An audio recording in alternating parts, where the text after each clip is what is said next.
Halo Prima Students, Learning English is easy. Pada video kali ini, kita akan bahas tentang kisi-kisi sumatif tes semester 1 mata pelajaran Bahasa Inggris kelas 9.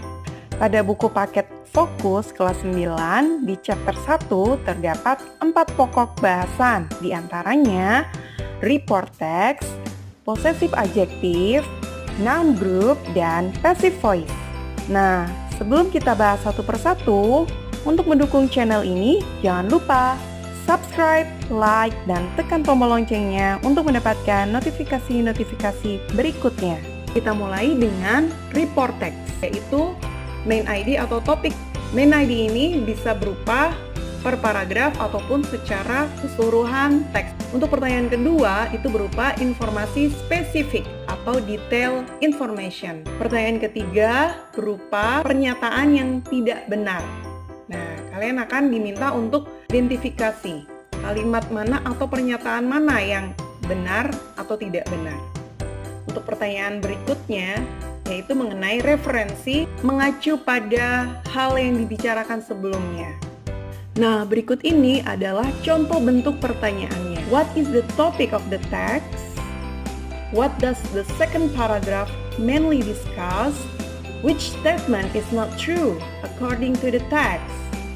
What kind of text is above? What does the underlined word mean? Pokok bahasan berikutnya adalah possessive adjective. Hal yang harus kalian perhatikan adalah yang pertama, pemahaman tentang possessive adjective. Apa yang dimaksud dengan possessive adjective? Yang kedua adalah penggunaan possessive adjective untuk subjek yang berbeda. Berikut ini adalah contoh pertanyaan possessive adjective. Which sentence uses a possessive adjective correctly? Fill in the blank with the correct possessive adjective.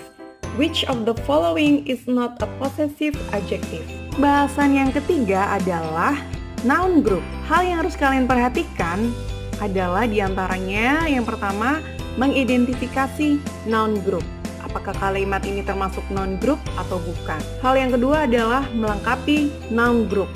Dan yang ketiga adalah memahami komponen noun group atau urutan kata pada noun group. Nah, berikut ini adalah contoh pertanyaan mengenai noun group. Underline the noun groups in the following sentences. What are the components that are usually in a noun group? Bahasan yang keempat adalah passive voice. Hal-hal yang harus kalian perhatikan diantaranya yang pertama adalah pemahaman konsep mengenai passive voice. Yang kedua, penggunaan rumus passive voice berdasarkan tenses dibagi menjadi 3 waktu, past, present, dan future. Hal yang keempat adalah kalian harus mampu mengubah kalimat, baik itu dari aktif ke pasif ataupun dari pasif ke aktif. Hal yang keempat adalah penggunaan verb 3 atau past participle. Berikut ini adalah contoh pertanyaannya. Change the sentence into passive or active form. Fill in the blank sentences by using correct verb. The correct arrangement of the words is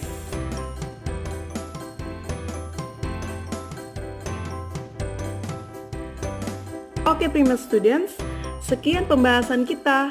Learning English is easy, right?